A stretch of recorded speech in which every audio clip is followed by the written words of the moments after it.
일본이 감히 독도를 다케시마라 부르며 도발한 대가가 이렇게 클 줄은 아무도 몰랐습니다. 2025년 11월 한국 공군이 독도 상공에서 에어쇼를 펼쳤을 뿐인데 일본은 발작하듯 미국에 매달렸죠. 한국을 혼내달라고. 하지만 트럼프의 대답은 충격적이었습니다. 독도, 그게 뭔데? 아, 한국 땅 말하는 거야. 이 한마디에 일본 전체가 경악했습니다. 설상가상으로 미국은 70년간 일본에 주둔하던 F-21을 한국으로 이전시켰고 한국의 핵잠수함과 전술핵까지 제공하겠다고 발표했죠. 일본 언론은 독도 때문에 미국을 잃었다며 통곡했습니다. 지금부터 독도가 일본 몰락의 시작점이 된 충격적인 반전을 소개해드리겠습니다. 영상 시작 전에 구독과 좋아요를 눌러주시면 더 강력한 대한민국 콘텐츠를 만드는데 큰 힘이 됩니다. 미국 외교관의 사연입니다. 일본이 독도를 포기했다면 이런 굴욕은 없었을 겁니다. 하지만 그들은 끝까지 욕심을 부렸죠. 저는 미 국무부 동아시 아태평양 담당 차관보 에번 카터입니다. 저는 평생 일본을 옹호했던 미국 외교관입니다. 그리고 2025년 11월 13일 제 앞에는 지옥으로 가는 급행 티켓이 놓여 있었습니다. 다시 한번 말해보게, 글래스. 저는 관자놀이를 꾹꾹 누르며 제 방의 보안 스크린에 떠있는 주일 대사의 얼굴을 노려보았습니다. 조지 에드워드 글래스 대사는 워싱턴에 이른 아침 시간에 맞춰 도쿄에서 대기하느라 얼굴이 헬쑥해져 있었습니다. 사실입니다.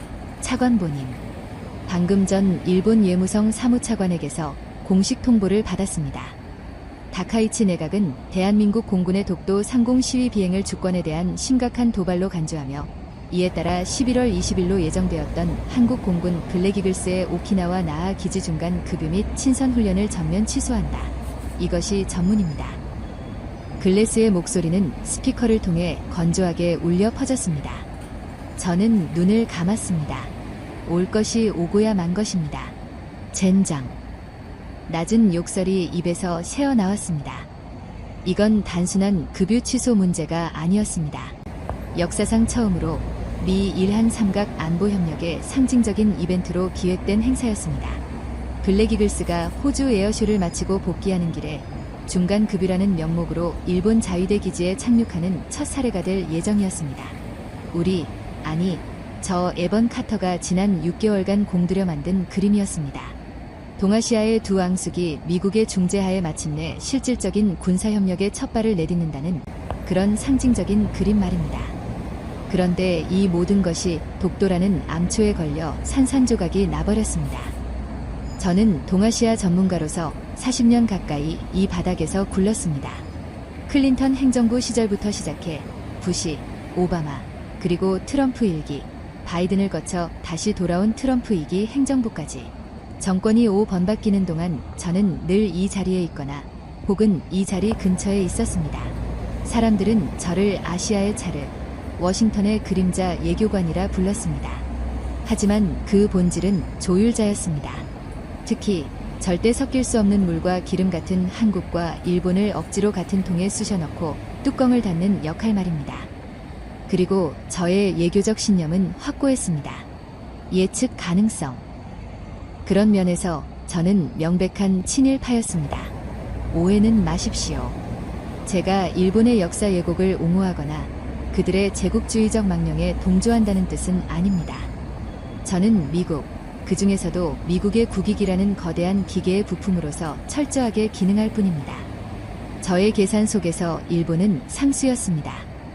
그들은 1951년 샌프란시스코 강화조약 이후 단 한 번도 미국의 아시아 전략에서 벗어난 적이 없습니다. 그들은 막대한 부를 축적했고 그 부를 바탕으로 미국의 가장 충실한 후방기지 역할을 자처했습니다. 그들은 불평하지 않았고 요구하지 않았으며 그저 묵묵히 평화헌법이라는 울타리 안에서 미국의 그림자 역할을 수행했습니다. 그들의 외교는 섬세하고 정중하며 무엇보다 예측 가능했습니다. 반면 한국은 변수 그 자체였습니다. 한국은 놀라운 나라입니다. 20세기 최악의 전쟁을 겪고도 불과 반세기 만에 세계 10위권의 경제대국, 6위권의 군사강국으로 올라섰습니다. 그들의 다이나믹함, 열정, 그리고 하면 된다는 무모한 에너지는 경이로웠습니다. 하지만 딱 거기까지였습니다. 그들은 시끄러웠고 감정적이었으며 무엇보다 예측 불가능했습니다.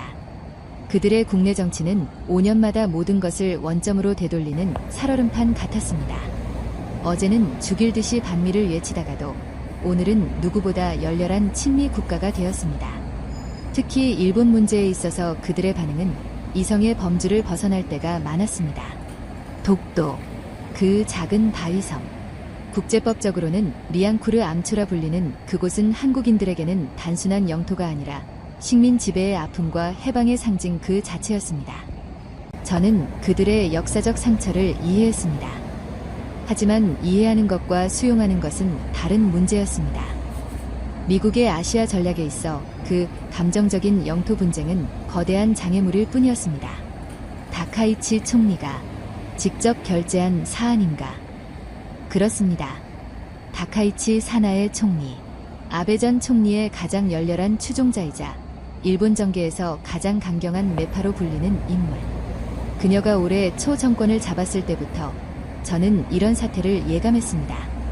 서울은 반응이 어떤가? 저는 스크린의 채널을 돌려주한 미국 대사 캐서린 밀러의 얼굴을 띄웠습니다. 그녀는 글래스보다 더 죽을 상이었습니다. 최악입니다. 에번. 용사는 발칵 뒤집혔습니다. 일본이 감히 선을 넘었다는 반응입니다.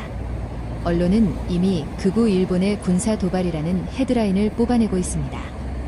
대통령실 안보실장은 방금 저와의 통화에서 미국이 이 사태를 어떻게 조율하는지 똑똑히 지켜보겠다고 으름장을 놨습니다. 으름장이라. 헛웃음이 나왔습니다. 또 시작입니다. 그들의 미국을 압박하는 방식. 캐서린, 한국 정부가 블랙이글스 비행을 강행한 이유는 뭔가? 우리가 분명히 자제를 요청했을 텐데. 그게 문제입니다. 한국 측 주장은 정례적인 초계 비행의 일환이었으며 블랙이글스 팀이 복귀 전 마지막 훈련을 한 것뿐이라는 겁니다. 하지만 비행 경로가 너무 노골적이었습니다. 독도 상공을 선회하며 태극기 색깔의 연막을 피우는 영상이 한국 방송에 실시간으로 중계됐습니다. 이건 명백히 일본을 겨냥한 쇼였어요. 저는 이 말을 짚었습니다. 한국. 그들은 절대 그냥 넘어가는 법이 없습니다.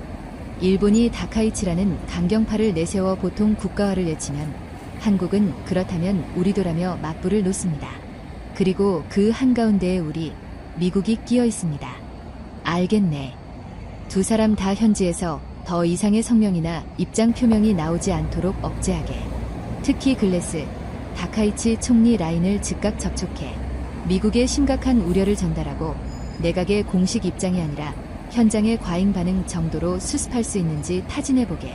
캐서린, 서울에는 미국이 적극적으로 중재에 나섰으니 추가적인 대응을 자제하고 물밑 대화를 시작하자고 전하게.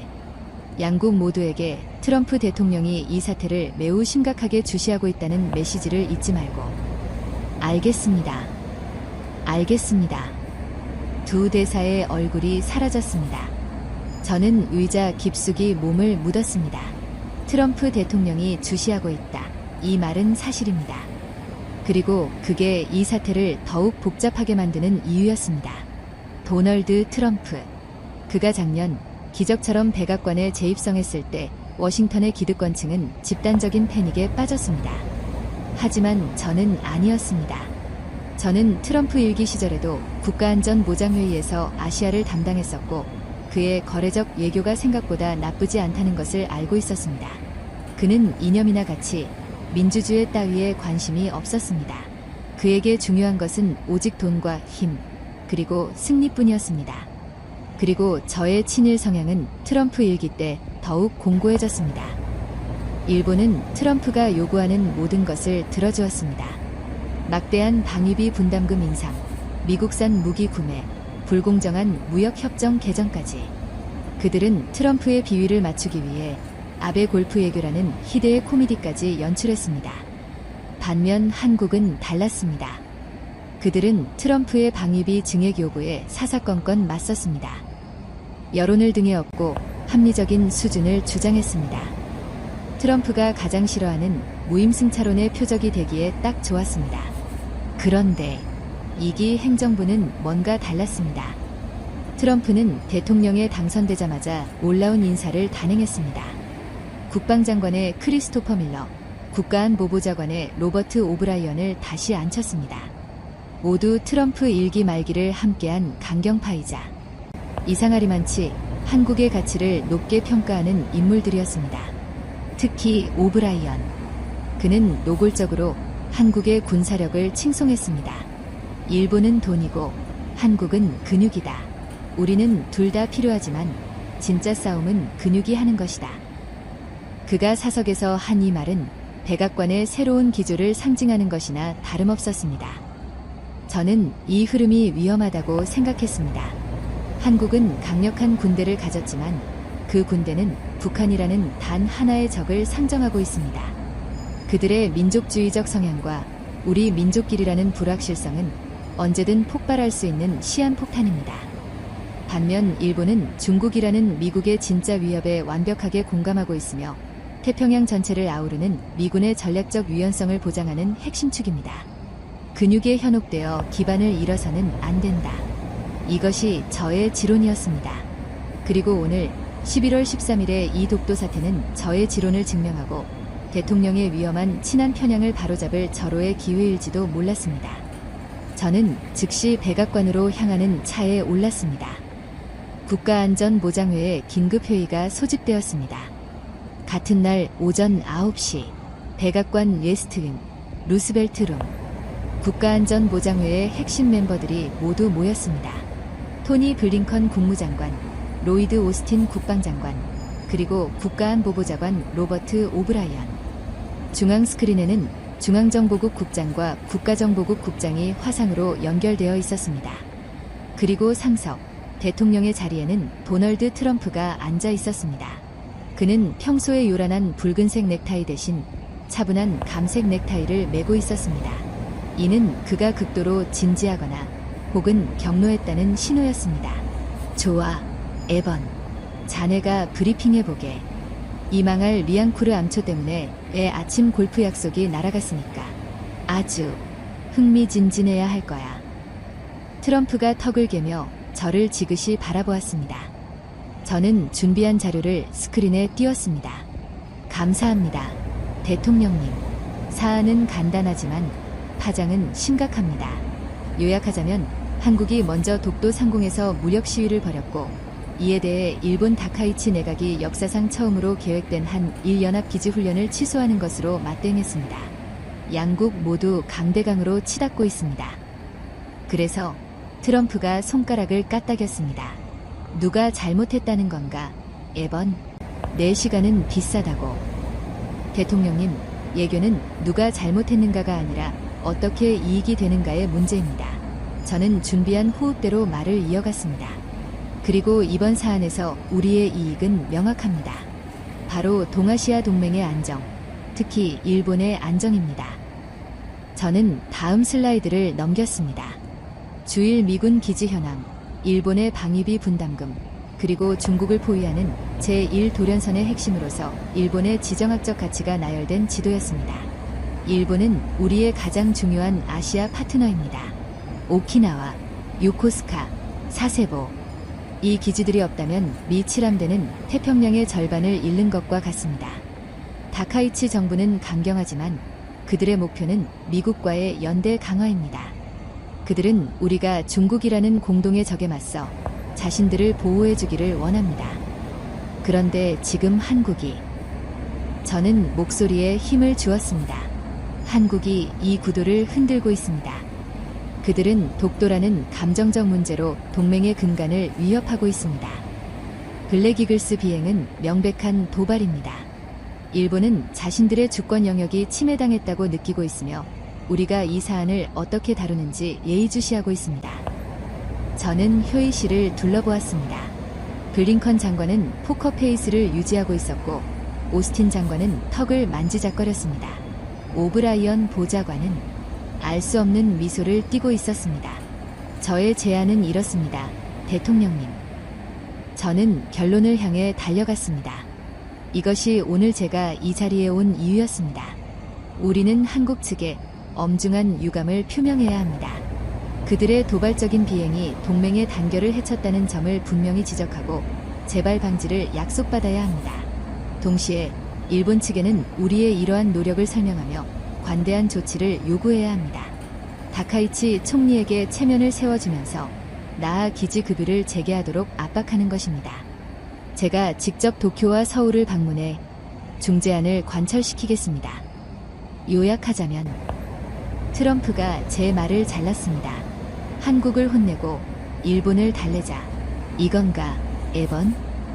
대통령님의 표현을 빌리자면 그렇습니다. 근육이 기반을 다치게 해서는 안 됩니다. 저는 어제 오브라이언이 했던 말을 교묘하게 비틀어 사용했습니다. 제 말이 끝나자 회의실에는 잠시 침묵이 흘렀습니다. 저는 승리를 예감했습니다. 저의 논리는 완벽했습니다. 미국의 전통적인 외교 정책, 즉 현상 유지와 힘의 균형에 기반한 가장 합리적인 해법이었습니다. 그때 로버트 오브라이언 보좌관이 입을 열었습니다. 에번, 자네는 정말 똑똑해. 아주 전통적인 방식으로 말이야. 그는 저를 보며 웃고 있었지만 눈은 웃고 있지 않았습니다. 하지만 자네는 지금 이 사태의 본질을 완전히 잘못 읽고 있어.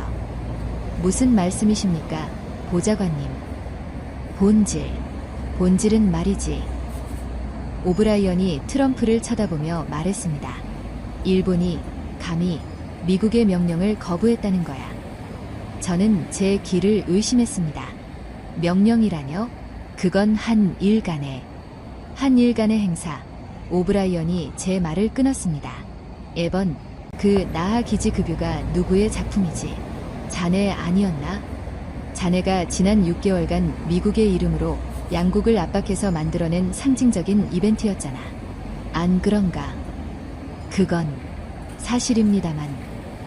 그런데 일본이, 그 예측 가능한 일본이 미국의 대통령이 직접 챙기던 그 이벤트를 독도 따위의 문제로 하루아침에 걷어차버렸어.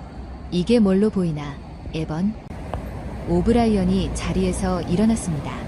이건 한국에 대한 도발이 아니야. 이건 미국에 대한 도발이야.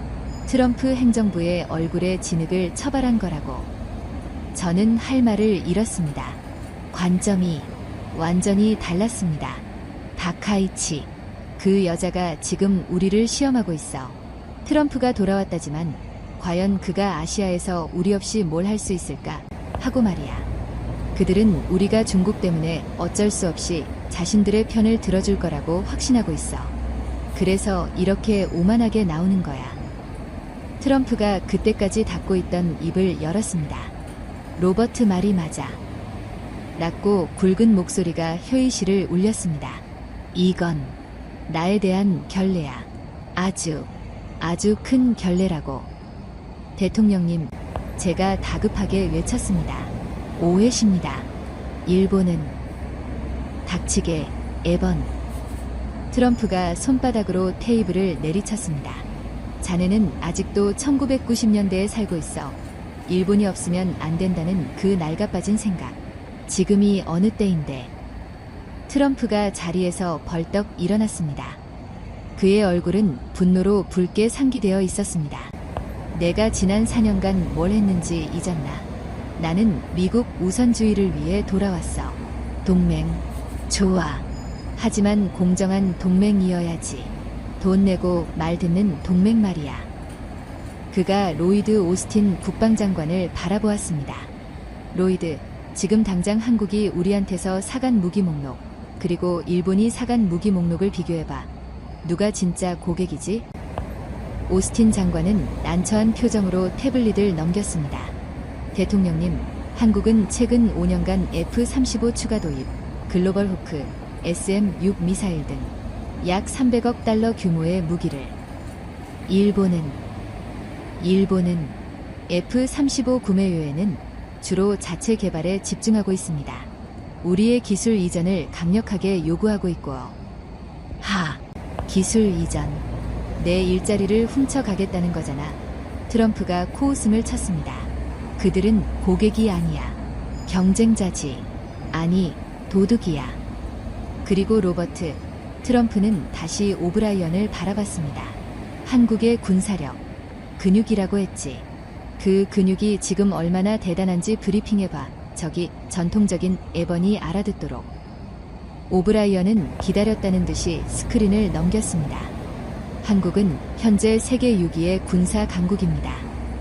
50만 상비군과 300만 예비군을 보유하고 있습니다. K9 자주포는 전 세계 시장의 60%를 점유했고 K2 전차는 폴란드에 이어 중동까지 휩쓸고 있습니다. KF-21이라는 4.5세대 전투기를 자체 개발해냈고 현무 미사일은 아시다시피 4,000km 사거리를 논의 중입니다. 잠깐 트럼프가 손을 들었습니다. 4,000km. 그거 베이징이랑 상하이를 그냥 넘기는 거 아닌가? 그렇습니다. 대통령님. 오브라이언이 사악하게 웃었습니다. 그리고 그들은 핵잠수함을 미치도록 원하고 있습니다. 회의실의 공기가 순간 얼어붙었습니다. 핵잠수함. 그것은 판도라의 상자였습니다. 대통령님, 그건 제가 반사적으로 끼어들었습니다. 핵확산금지 조약 위반 소지가 있고 동북아의 군비 경쟁을. 시끄러워, 에번. 트럼프가 다시 소리쳤습니다. 지금 그게 중요해?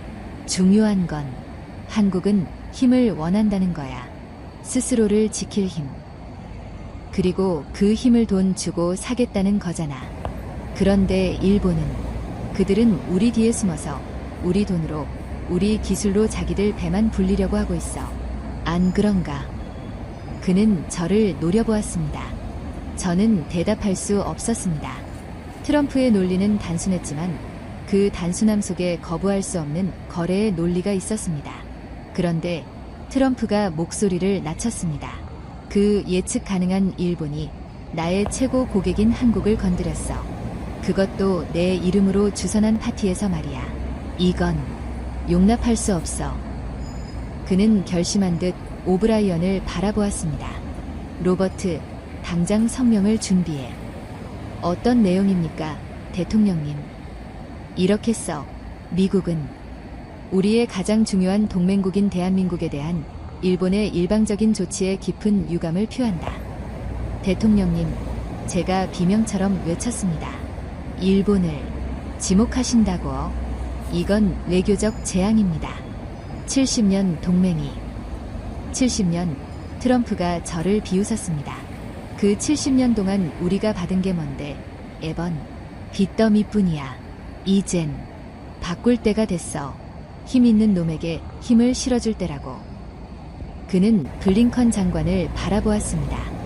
토니, 자네는 주미 일본 대사를 초치해 대통령이 매우 실망하셨다고 전하게. 그리고 오스틴 장관, 오키나와에 배치된 우리 F-22 한 대대 정도 평택으로 훈련 이전시켜. 이유, 뭐, 날씨가 좋아서라고 해. 모든 지시가 상상을 초월하는 것이었습니다. 이것은 일본을 달래는 것이 아니라 짓밟는 수준의 조치였습니다. 그리고 에번. 트럼프가 마지막으로 저를 불렀습니다. 자네, 아까 도쿄랑 서울에 간다고 했지? 네, 대통령님. 좋아, 가라고. 그는 제 어깨에 손을 척 올렸습니다. 그 손이 쇠사슬처럼 무거웠습니다. 가서 내 뜻을 정확하게 전해. 일본한테는 당신들 끝났다고 전하고 한국한테는 진짜 파트너는 다르다는 걸 보여줘. 트럼프가 씩 웃었습니다. 아, 그리고 한국 대통령한테는 내가 핵잠수함 문제를 아주 긍정적으로 검토하고 있다고 개인적으로 전하게. 알았나? 네, 대통령님. 저는 기계적으로 대답했습니다. 제 40년 외교 인생이 송두리째 부정당하는 순간이었습니다. 친일파 에번 카터. 저는 백악관의 그 누구도, 심지어 대통령조차도 이 사태의 진짜 심각성을 이해하지 못한다고 확신했습니다. 그들은 몰랐습니다. 일본이라는 판도라를 잘못 건드렸을 때 어떤 일이 벌어지는지, 그들의 예측 가능성이라는 껍질 아래에 무엇이 숨겨져 있는지. 무리수. 그래, 이건 대통령의 무리수입니다. 그리고 저는 이 무리수를 바로잡아야 할 책무가 있었습니다. 저는 백악관을 나오며 결심했습니다. 그래, 아시아로 간다. 하지만 대통령의 전령으로 가는 것이 아니다.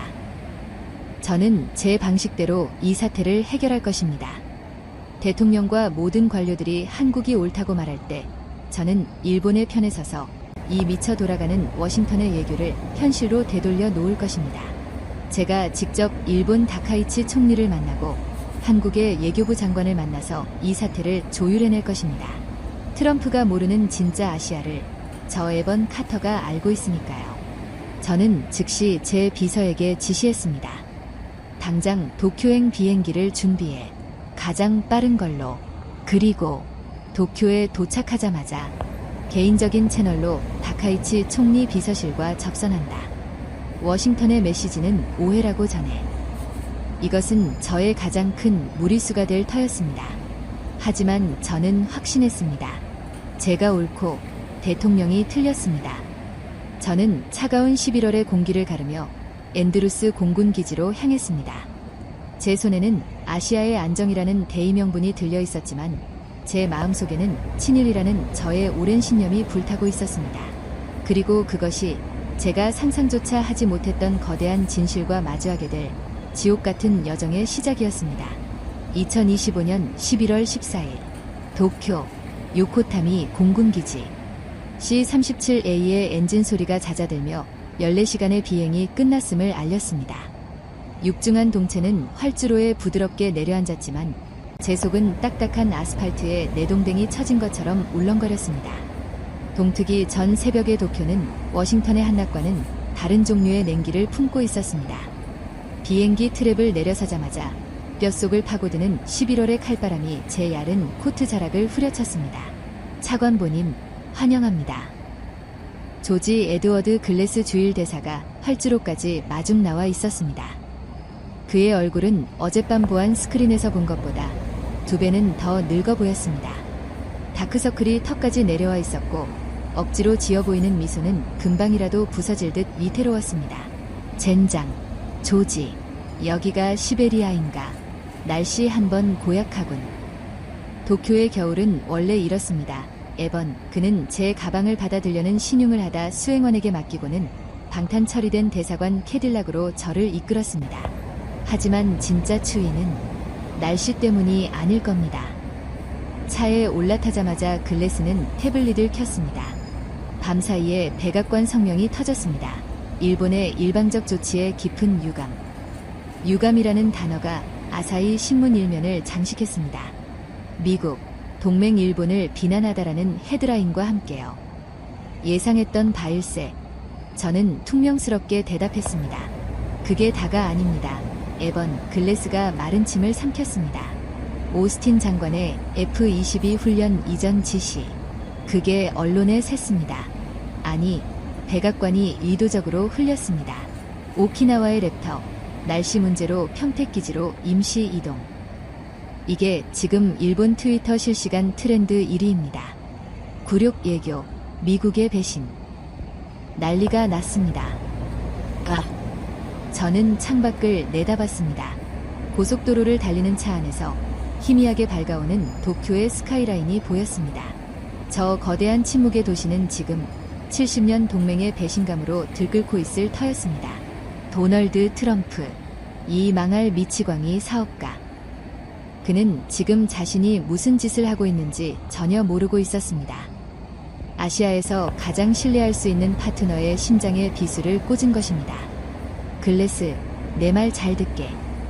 저는 대사의 눈을 똑바로 쳐다보았습니다. 나는 대통령의 전령으로 온 게 아닐세. 나는 이 사태를 수습하러 왔네. 백악관의 그 얼간이들이 무슨 생각을 하든 나와 자네 같은 현장의 전문가들이 이 동맹을 지켜야 해. 에번. 하지만 대통령의 지시는, 대통령은 거래를 원하는 걸세. 그는 지금 화가 단단히 났고 결례에 대한 보복을 하고 있는 것뿐이야. 내가 일본 측의 적절한 체면 치레를 받아내서 대통령의 분노를 가라앉힐 걸세. 그러면 F-22도 돌아오고 모든 게 정상화될 거야. 그러니 자네는 지금부터 내 지시만 따르게. 공식적인 외교 라인은 전부 중단해. 모든 건 에번 카터의 비공식 채널로 진행한다. 글래스는 제 확신의 찬 목소리에 잠시 망설이는 듯했으나 이내 고개를 끄덕였습니다. 그는 현장 예교관이었고 워싱턴의 정치적 결정이 얼마나 어리석은지 뼈저리게 아는 사람이었습니다. 알겠습니다. 어떻게 움직이실 계획입니까? 일단 아카사카의 대사관저로 가지. 씻고 옷부터 갈아입어야겠어. 그리고 타나카 켄지에게 연락하게. 오랜 친구가 갓 구운 애플파이를 들고 찾아왔다고 전하게. 타나카 켄지, 일본 총리 관저의 핵심 실세이자 내각관방 부장관.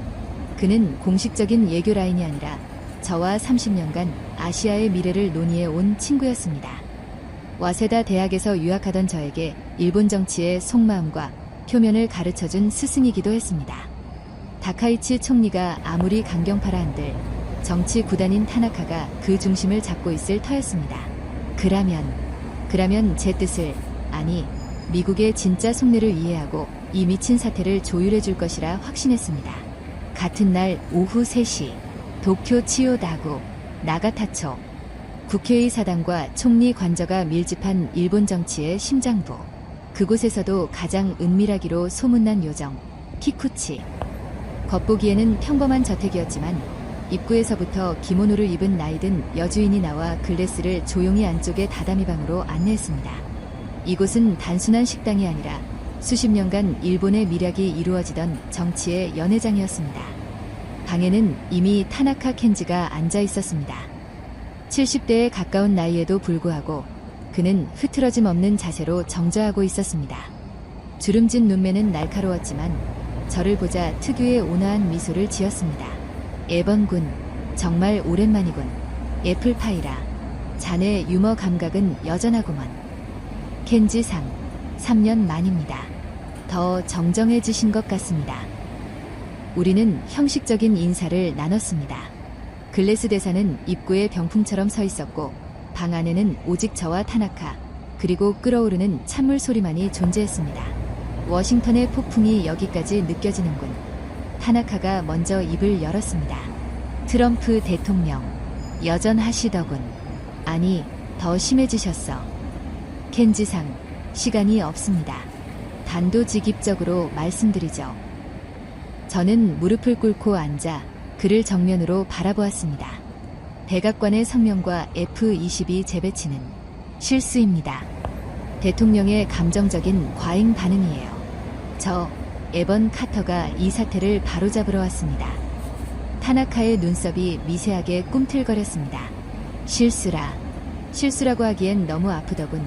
에번군, 70년 동맹의 뺨을 전 세계가 보는 앞에서 후려친 것 아닌가. 압니다. 그래서 제가 여기 온 겁니다. 저는 준비한 카드를 꺼냈습니다. 다카이치 총리께서 유감 표명만 해주시면 됩니다. 독도 상공 비행에 대한 유감이 아니라 한일 안보협력의 상징적 이벤트가 무산된 것에 대한 예교적 유감 말입니다. 아주 낮은 수준의 수사면 됩니다. 그러면 제가 그것을 들고 워싱턴으로 돌아가 대통령을 설득하겠습니다. 일본이 먼저 고개를 숙였다. 그러니 F-22를 원위치시키고 한국이 독도 비행을 사과하도록 압박하자고요. 이것이 제가 구상한 해결책입니다. 저는 그가 당연히 이 합리적인 제안을 받아들일 것이라 생각했습니다. 체면을 중시하는 일본에게 명분을 주고 실리는 미국과 일본이 모두 챙기는 인인 전략이었습니다. 그러나 타나카의 반응은 제 예상을 완전히 빗나갔습니다. 그는 한동안 말없이 찻잔을 들어 향을 음미하더니 천천히 입을 열었습니다. 에번군, 자네는 30년 전이나 지금이나 변한 게 하나도 없군. 무슨 말씀이십니까? 자네는 아직도 일본이 미국의 아랫사람이라고 생각하고 있어. 그의 목소리는 온화했지만 내용은 비수처럼 날아와 박혔습니다. 자네는 우리가 체면만 세워지면 실리를 위해 꼬리를 내릴 거라고 생각하지. 그게 1980년대 플라자 합의 때, 1990년대 무역마찰 때 자네들이 우리를 다루던 방식이었지. 일본은 예측 가능하라. 미국 없이는 살 수 없으니까. 켄지상, 그건 오해입니다. 저는 오해인가? 타나카가 저를 똑바로 쳐다봤습니다. 그 온화했던 눈빛은 사라지고 차갑고 날카로운 정치가의 눈빛이 드러났습니다. 에번군, 시대가 변했네. 잃어버린 30년 동안 우리가 잠만 잤다고 생각했나? 우리는 준비를 했지. 준비라뇨? 자네가 말하는 예측 가능한 일본은 아베 신조라는 거대한 방파제 뒤에 숨어있던 일본일세. 그는 트럼프의 비위를 맞추고 골프를 치면서 뒤로는 다카이치 같은 매를 키워냈지. 평화 헌법의 족쇄를 풀고 보통 국가가 될 준비를 말일세. 그래서 그가 찻잔을 내려놓았습니다. 그 소리가 다다미방 전체를 울렸습니다. 이제 와서 유감 표명은 없네. 그럴 일은 없어. 저는 숨이 멎는 것 같았습니다. 지금 거절하시는 겁니까? 미국의 중재안을, 이 사태를 이대로 방치하겠다는 겁니까? 방치, 아니, 타나카가 미소를 지었습니다. 이건 새로운 질서의 시작일세. 다카이치 총리께서는 미국이 없어도 일본은 생존할 수 있다는 것을 증명하고 싶어 하시지. 미쳤군요. 저도 모르게 목소리가 높아졌습니다. 글래스 대사가 제 어깨를 잡았지만 저는 뿌리쳤습니다. 중국이 코앞에 있는데, 북한이 핵미사일을 수백 개나 가지고 있는데 미국 없이 어떻게? 그래서 한국이 필요한 것 아닌가? 타나카가 태연하게 반문했습니다. 뭐라고요? 자네들 백악관이 그렇게 한국을 근육이라고 칭송하지 않았나? 세계 6위의 군사 강국이라고. 그렇다면 이제 그 근육이 아시아를 지키게 하게. 우리는 우리의 길을 가겠네. 그 길이라는 게 뭡니까? 설마 핵무장이라도 하시겠다는 겁니까? 타나카는 그저 웃기만 했습니다. 긍정도 부정도 하지 않는 그 미소. 그것이 그 어떤 대답보다 더 소름 끼쳤습니다. 에번군, 다카이치 총리의 메시지는 분명하네. 미국은 선택을 하라. 중국을 막기 위한 지정학적 기반인 우리 일본을 선택할 것인가? 아니면 언제 뒤통수를 칠지 모르는 감정적인 한국을 선택할 것인가? 어중간한 양다리는 용납하지 않겠다는 걸세. 이번 나아 기지건은 그 첫 번째 시험대였고. 그런데 트럼프 대통령은 한국을 선택했지. 그가 씁쓸하게 중얼거렸습니다. F-21을 평택으로 보내다니. 최악의 수야. 그건 다카이치 총리에게 더 강하게 나가라는 신호를 준 것과 마찬가지일세. 저는 망치로 머리를 맞은 듯한 충격을 받았습니다. 저의 친일적 신념, 즉 일본은 미국의 가장 안정적이고 예측 가능한 파트너라는 대전제가 뿌리부터 흔들리고 있었습니다. 그들은 안정을 원하는 것이 아니었습니다. 그들은 주도권을 원하고 있었습니다. 그들은 조율을 바라는 것이 아니었습니다. 그들은 선택을 강요하고 있었습니다. 제가 알던 순종적인 일본은 이미 존재하지 않았습니다. 제 앞에 앉아있는 것은 아베의 유산을 등에 업고 미국이라는 족쇄를 끊어내려는 보통 국가 일본의 민낯이었습니다. 켄지상, 당신들은 지금 재앙을 자초하고 있는 겁니다. 트럼프 대통령을 너무 과소평가하고 있어요. 그는 당신들이 생각하는 그런 전통적인 공화당원이 아닙니다. 그건 우리도 안 해. 에번군, 타나카가 자리에서 일어났습니다. 그는 사업가지. 그래서 우리는 그에게 새로운 거래를 제안하는 걸세. 일본이라는 독점적 파트너십을 말이야. 한국이라는 덤을 끼워 파는 패키지가 아니라. 그는 제 어깨를 두드렸습니다. 30년 전 유학생이던 저를 격려하던 그 손길이었지만 지금은 그 어떤 위협보다 차갑게 느껴졌습니다. 공식적인 외무성 채널은 내일 아침 10시 일세. 물론 자네가 원하는 대답은 듣지 못할 거야. 오늘 이 자리는 오랜 친구로서의 마지막 배려일세. 조심해서 가게. 에번군. 그리고 서울에 가거든 똑똑히 보게. 자네들이 근육이라고 부르는 그 나라가 과연 뇌도 가지고 있는지 말이야. 2025년 11월 15일 다음날 오전 10시 예무성 특별회의실. 타나카의 말은 현실이 되었습니다. 일본 외무대신은 제 앞에서 10분 동안 준비된 성명서만 읽어 내려갔습니다. 내용은 참담했습니다. 대한민국의 독도 영공 침범은 명백한 주권 침해 행위이며 이에 대한 미국의 편향적인 성명과 주일미군의 일방적인 훈련 이전 조치는 70년 미일 동맹의 근간을 훼손하는 심각한 도발 행위이다. 일본 정부는 미국 측의 공식적인 사과와 F-22의 즉각적인 원대 복귀, 그리고 한국의 도발 행위 규탄을 강력히 요구한다. 사과. 미국에게 사과를 요구했습니다. 저는 회의실 테이블 밑으로 주먹을 쥐었습니다. 피가 통하지 않을 정도로 세게요. 이건 협상이 아니었습니다. 통보였습니다. 그들은 저를 중재자로 대한 것이 아니라 태정국의 사신처럼 대하고 있었습니다. 회의는 15분 만에 끝났습니다. 제가 한국 측에 대한 압박을 일하고 운을 떼자마자 예무대신은 다음 일정이 있다며 자리를 떠버렸습니다. 대사관으로 돌아오는 차 안, 글래스 대사는 창백한 얼굴로 한마디도 하지 못했습니다. 저는 불타는 관자놀이를 누르며 눈을 감았습니다. 실패했습니다. 친일파 에번 카터의 비밀 임무는 처참하게 실패했습니다. 저의 40년 외교 경력, 저의 일본 전문성, 저의 인적 네트워크는 다카이치라는 강경파 총리와 보통 국가라는 망령에 사로잡힌 일본의 새 지도부 앞에서 종잇장처럼 구겨졌습니다. 그들은 트럼프의 분노를 산 것이 아니라 트럼프의 분노를 즐기고 있었습니다. 그들은 이 기회에 미국을 길들여 한국을 완전히 고립시키려 하고 있었습니다. 켄지 상, 당신들이 틀렸어. 그때 제 보안 전화가 지옥처럼 울렸습니다. 백악관, 로버트 오브라이언이었습니다. 에번. 그의 목소리는 얼음장 같았습니다. 지금 자네가 도쿄에서 무슨 짓을 하고 다녔는지 보고받았네. 대통령의 메시지는 오해다.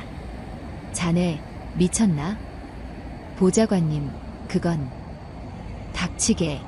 자네가 오랜 친구랑 요정에서 애플파이나 처먹고 다니는 동안 일본 해상보안청 순시선이 독도 인근에서 한국 측 민간 선박에 충돌 위협 기동을 가했어. 30분 전에 터진 속보야. 이게 자네가 말한 조율인가? 뭐라고? 자네는 중재를 하러 간 게 아니라 불을 지르러 갔던 거야. 자네의 그 오만한 친일 신념이 다카이치에게 미국은 분열되었다는 확신만 심어준 거라고. 대통령은 지금 말 그대로 경로하셨네. 저는 심장이 멎는 것 같았습니다. 충돌 위협 기동.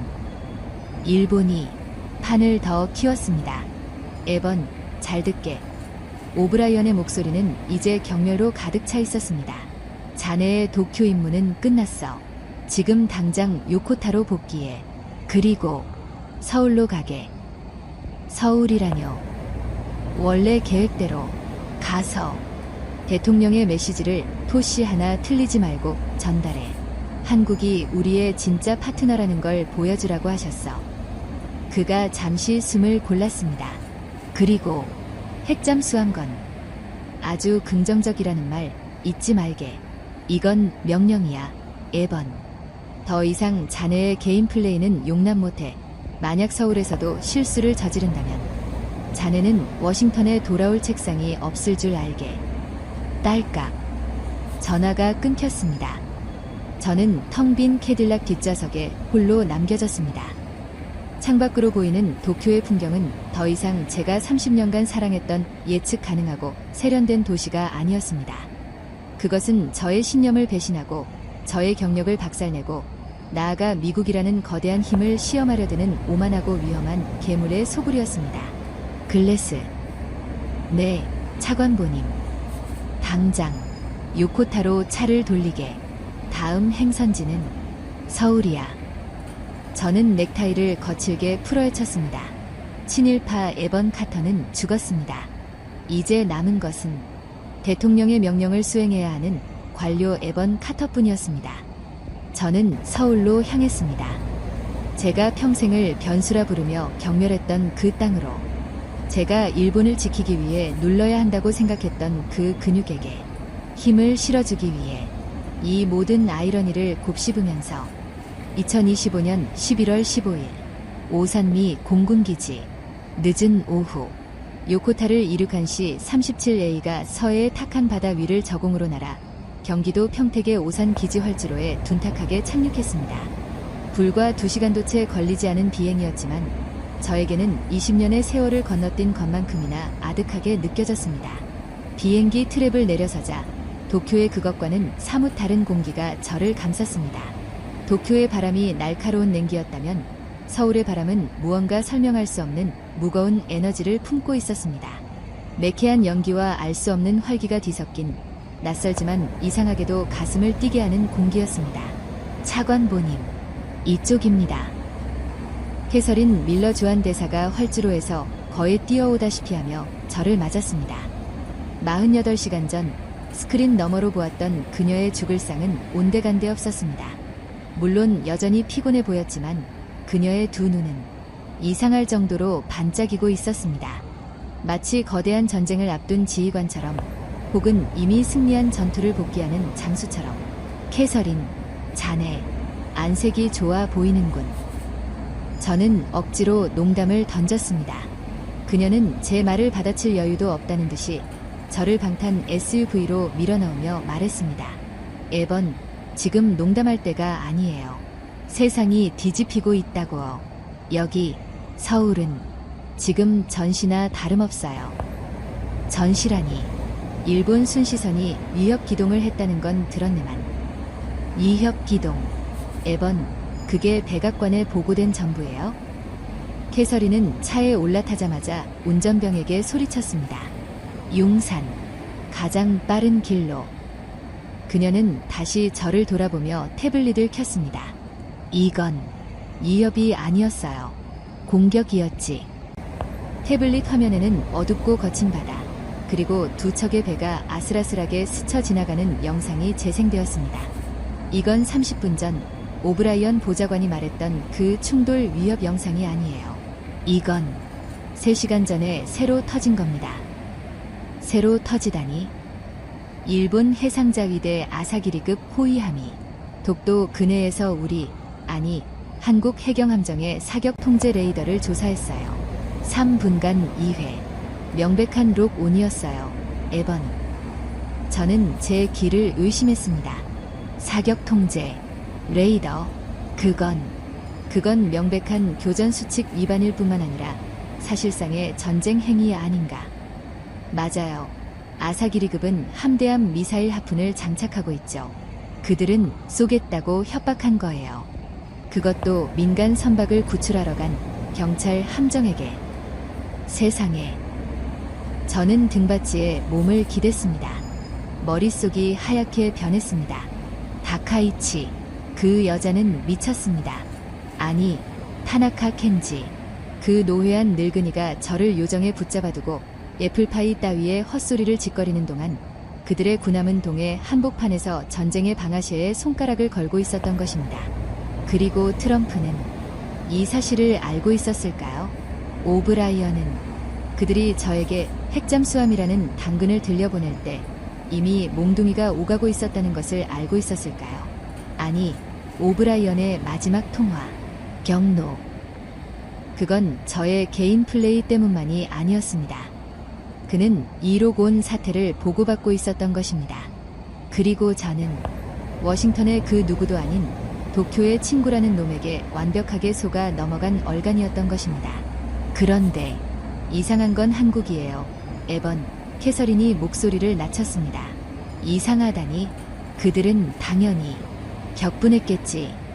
용산은 지금 불타고 있을 테고 저는 제가 40년간 대해왔던 감정적인 한국의 모습을 떠올리며 말했습니다. 아니요. 그게 아니에요. 캐서린이 고개를 저었습니다. 물론 언론은 미쳤어요. 일본의 군사도발, 제2의 임진왜란 같은 헤드라인이 쏟아지고 있죠. 하지만 용산은 무서울 정도로 침착해요. 침착하다고. 네, 그들은 F-22가 평택에 도착한 것을 환영한다는 짤막한 논평 외에는 사격 통제 레이더 건에 대해 일체의 공식 반응을 내놓지 않고 있어요. 마치 아무 일도 없었다는 듯이. 하지만 물밑에서는. 그녀는 태블릿의 다른 파일을 열었습니다. 이건 5분 전 우리 정찰 자산이 잡은 거예요. 화면에는 어두운 동해의 위성사진이 떠 있었습니다. 그리고 수십 개의 적색 마커와 청색 마커가 독도 주변을 둘러싸고 있었습니다. 일본 해상자위대 함정 4척이 독도 남방 백해리까지 접근했어요. 그러자 한국 해군 1함대와 7기 동전단의 이지스함, 잠수함, 거해전 함대가 출동했어요. 그들은 지금 독도를 사이에 두고 200캐리에 걸쳐 대치 중이에요. 그리고 이건 지상이에요. 캐서린이 다음 사진을 넘겼습니다. 강릉, 대구, 충주, 한국 공군의 F-15K와 KF-16, 그리고 그것들이 이륙 준비를 마쳤어요. 그것들이라니? F-35A. 그들이 우리에게서 사간 스텔스기. 40대 전원이 풀무장 상태로 대기 중이에요. 에번, 이건 훈련이 아니에요. 그들은 전쟁을 준비하고 있어요. 조용히, 그리고 완벽하게. 저는 차창 밖을 바라봤습니다. SUV는 이미 서울 시내로 접어들고 있었습니다. 퇴근 시간에 꽉 막힌 도로, 화려한 네온사인, 떡볶이와 어묵을 파는 포장마차의 김이 모락모락 피어오르는 평화로운 풍경. 하지만 저 강변북로 지하, 혹은 남산의 거대한 벙커 어딘가에서는 지금 전쟁을 지휘하는 손가락들이 움직이고 있었습니다. 제가 평생 감정적이고 예측 불가능하다고 무시했던 그 변수들이 지금 가장 이성적이고 치명적인 방식으로 움직이고 있었습니다. 캐서린, 우리는 지금 어디로 가는 건가? 외교부인가? 아니요. 그녀는 굳은 표정으로 대답했습니다. 용산으로 가요. 국가안보실장이 차관보님을 기다리고 있어요. 그것도 단독 면담으로.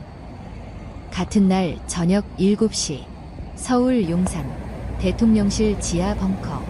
몇 년 전 한국의 전임 대통령이 집무실을 이곳으로 옮긴 이후 용산은 청와대를 대신하는 대한민국의 심장이 되었습니다. 겉보기에는 평범한 국방부 건물 같았지만 저를 태운 SUV는 5중, 6중의 철문을 통과해 엘리베이터를 타고 지하로, 끝없이 지하로 내려갔습니다. 지하 3층이라고 표시된 곳에서 문이 열렸습니다. 그곳은 백악관의 상황실보다 더 거대하고 더 첨단화된 전쟁 지휘 본부였습니다.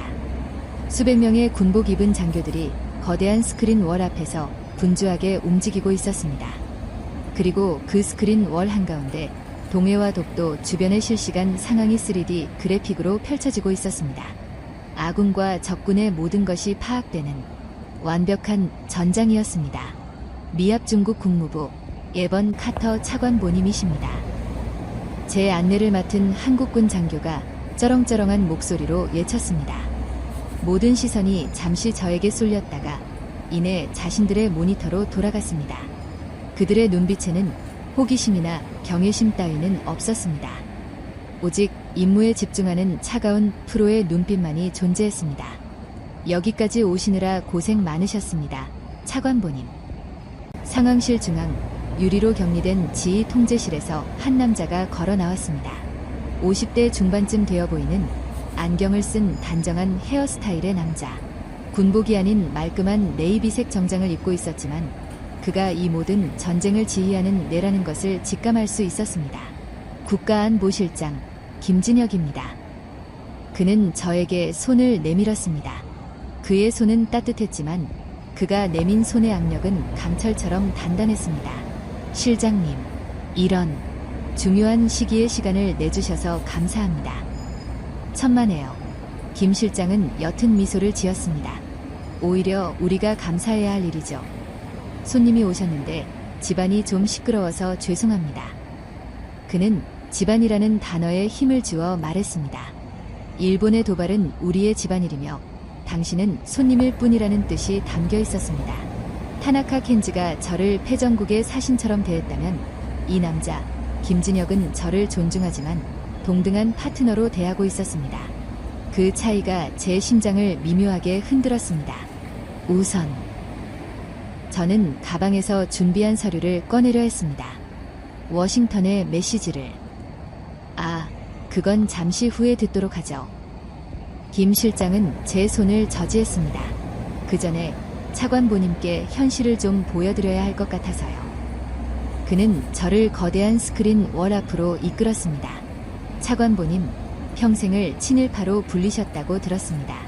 일본을 상수로 저희 대한민국을 변수로 생각하셨다고요. 공식적인 평가라기보다는 저는 당황해서 말을 흐렸습니다. 괜찮습니다. 그가 웃었습니다. 그게 40년간 워싱턴의 공식적인 입장이었으니까요. 인정합니다. 우리는 변수였습니다. 감정적이었고 시끄러웠죠. 하지만 그가 스크린의 특정 지점을 가리켰습니다. 그 변수가 지금은 상수를 통제하고 있습니다. 스크린이 확대되었습니다. 일본 아사기리급 호위함의 실시간 영상이었습니다. 이건 우리 글로벌 호크가 찍고 있는 겁니까? 제가 물었습니다. 아니요. 김 실장이 고개를 저었습니다. 이건 우리 KSFS 중고도 무인 정찰기가 전송하는 영상입니다. 순수 우리 기술로 만들었죠. 지금 저 일본 호위함 상공 10km에서 저들이 눈치채지 못하게 감시 중입니다. 그는 다른 스크린을 가리켰습니다. 이번에는 열감지 영상이었습니다. 그리고 저건 백상아리입니다. 우리 해군의 214급 잠수함이죠.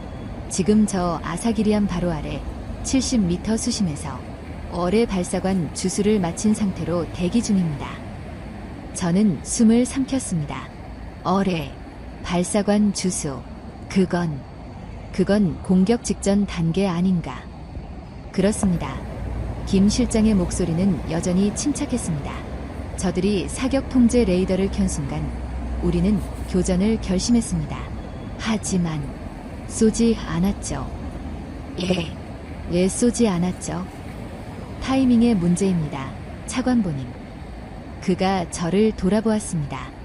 그의 안경알이 스크린 빛에 번뜩였습니다. 우리가 먼저 쏘면 우리는 독도 때문에 동맹국을 공격한 미치광이 변수가 됩니다. 하지만 저들이 먼저 쏘게 만든다면, 저들이 먼저 쏘고 우리가 반격한다면 일본은 동맹국을 선제 공격한 침략자가 됩니다. 그리고 우리는 피해자이자 승리자가 되죠. 소름이 등골을 타고 흘렀습니다. 이건 감정의 영역이 아니었습니다. 이건 지독할 정도로 냉철한 계산이었습니다. 그들은 이길 수 있는 싸움을 준비한 것이 아니라 이길 수밖에 없는 판을 짜고 있었습니다.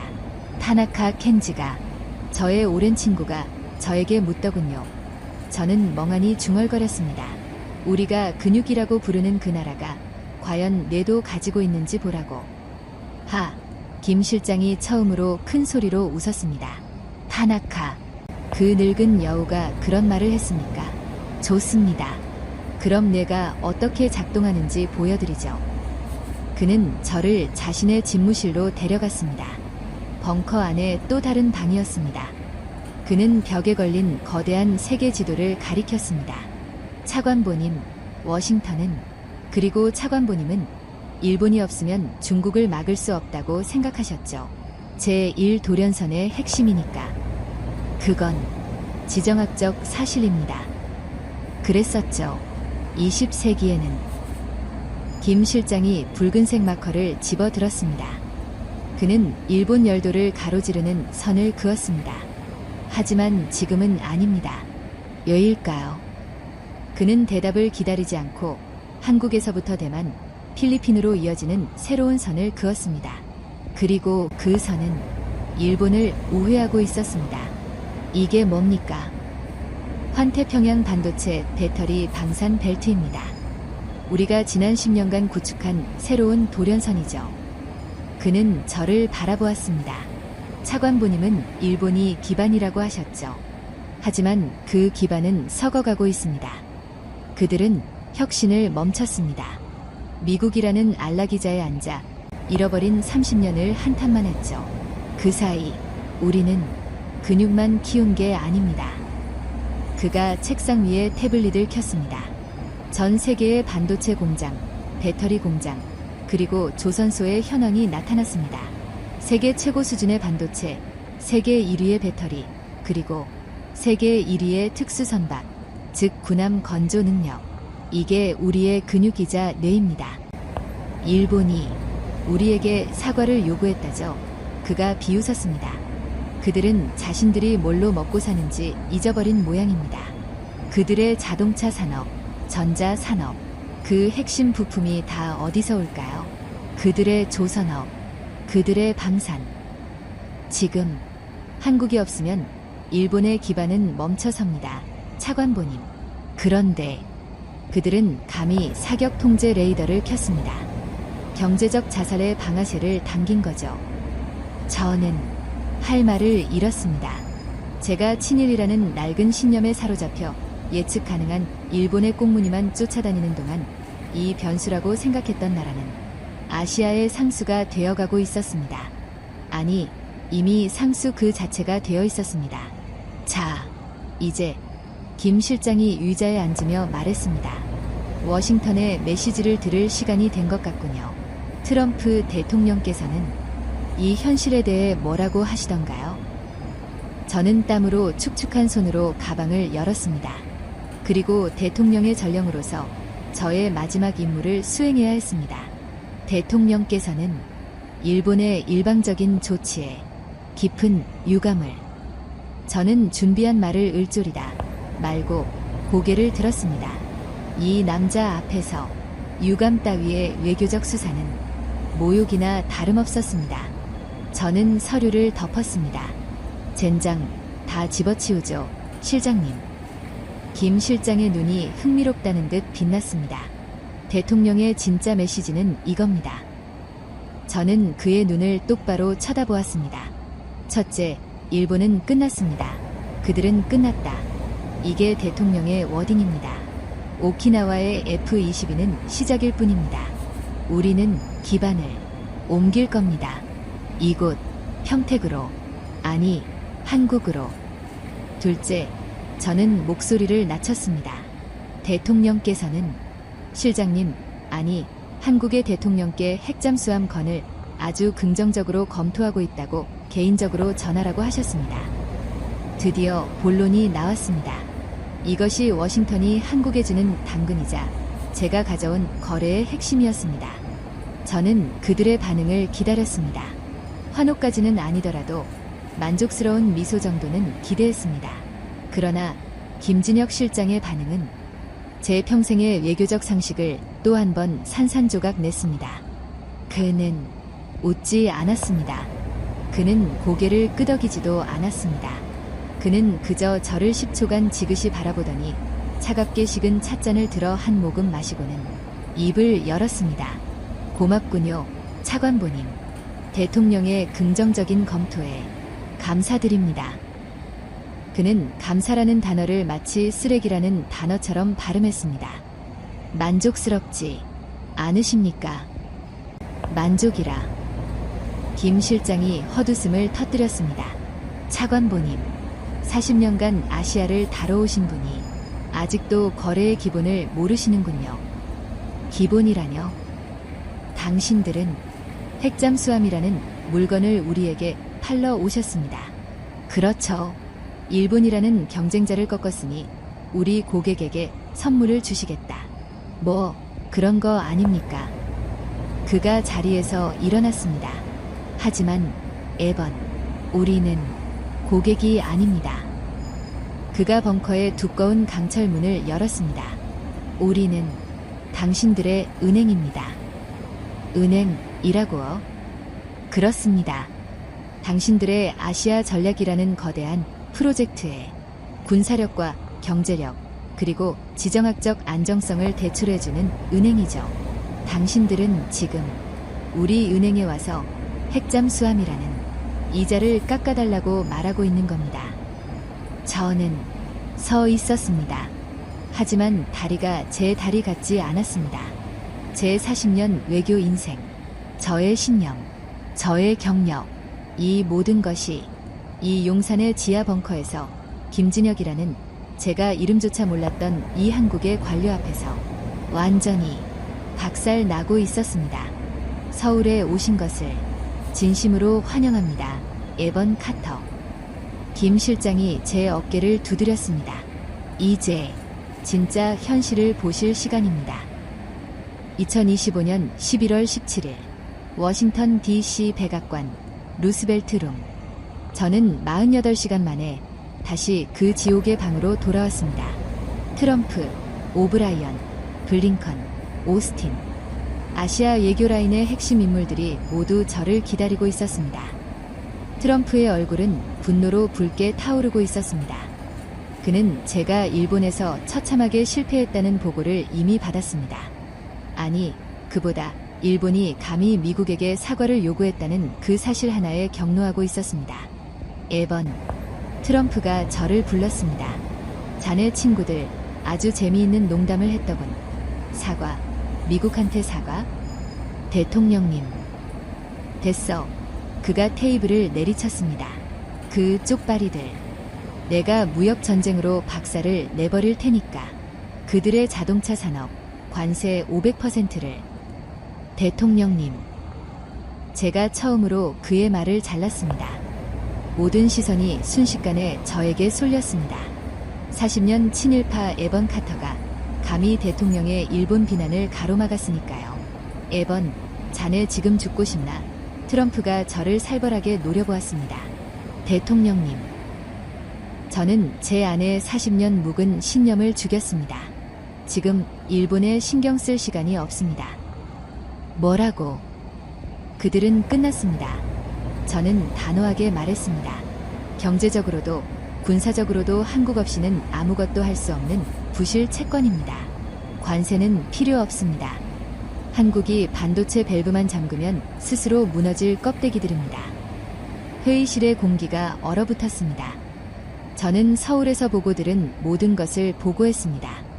사격 통제 레이더 사건과 그에 대응한 한국의 전 함대 대치, 한국형 30분 타격 시뮬레이션의 실체, 그들이 백상아리 잠수함과 현무 미사일로 일본 함대를 3분 안에 증발시킬 수 있다는 사실, 그리고 그 학살 시나리오를 해킹의 형태로 도쿄 총리 관저에 직송했다는 것까지.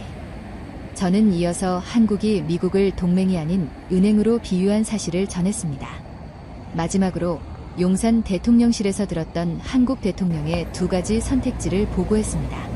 첫째, 한반도에 미국의 전술핵을 공식 재배치할 것. 둘째, 거절할 시 한국은 미국의 투자를 포기하고 자체 핵무장, 즉 핵확산금지 조약 탈퇴의 길을 갈 것. 보고가 끝났을 때 루스벨트 룸은 무덤처럼 고요했습니다. 트럼프는 분노를 멈추고 생각에 잠겨 있었습니다. 오브라이언은 두려움과 흥분이 뒤섞인 묘한 표정을 짓고 있었습니다. 이 미친 새끼들. 트럼프가 처음으로 욕을 중얼거렸습니다. 그건 분노가 아니었습니다. 경외에 가까운 감탄사였습니다. 그들이 감히 나를 협박해. 그가 저를 바라봤습니다. 에번, 자네 진짜라고 생각하나? 그들이 진짜로 핵을 만들 거라고? 저는 김진혁의 차가운 눈과 한국 대통령의 비단 같은 미소를 떠올렸습니다. 네, 대통령님. 저는 단호하게 대답했습니다. 그들은 만듭니다. 100% 만듭니다. 미국이 허락하지 않아도 만듭니다. 그들은 우리가 알던 일본과는 다릅니다. 트럼프가 실소했습니다. 은행이라고, 괴물이 되겠다고, 나한테 선택을 하라고. 그는 자리에서 일어났습니다. 그리고 저에게 다가와 제 어깨를 잡았습니다. 도쿄로 떠나기 전 그때처럼. 에번, 자네 아주 훌륭한 일을 했어. 네. 자네 새로운 파트너를 찾아왔어. 진짜 터프한 녀석들을 찾아왔다고. 그는 환하게 웃고 있었습니다. 완벽한 거래 상대를 만난 사업가의 얼굴이었습니다. 오브라이언, 그가 소리쳤습니다. 당장 성명을 준비해. 어떤 성명입니까, 대통령님? 첫째, 일본, 그 미친 다카이치 내각, 경제, 안보 전면 재검토. 주일 미군 철수 가능성까지 시사해. 둘째, 그가 저를 보며 잉크했습니다. 한국, 대한민국은 미국의 유일한 아시아 핵심 파트너다. 그들의 안보는 곧 미국의 안보다. 그리고 이건 공식 발표가 아니야. 그가 목소리를 낮췄습니다. 오스틴, 블링컨, 그리고 에번. 우리는 첫 번째 선택지를 선택한다. 대통령님, 블링컨이 경악했습니다. 핵 재배치는 중국이. 시끄러워. 트럼프가 소리쳤습니다. 중국은 우리가 한국과 손을 잡으면 아무것도 못해. 힘에는 힘으로 맞서야지.